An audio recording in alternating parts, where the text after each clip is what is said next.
Hei kaikille! Tänään ratkaisemme solmuun menneiden aitanarujen arvoitusta. Tallihaltijamme Onerva saapuu toiveikkaana aamuun. Ja mitä hän löytääkään? Tai missä ovat narut? Ovatko ne rikki? Onko niissä sähkö? Ja näin siinä aamussa taas se vaan venyy ja paukkuu. Näin.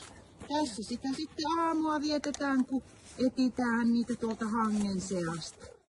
Miten on mahdollista, että tällä tavalla on solmussa kaikki narut? Sen täytyy olla tallimörkö. Meillä onkin piilokamera.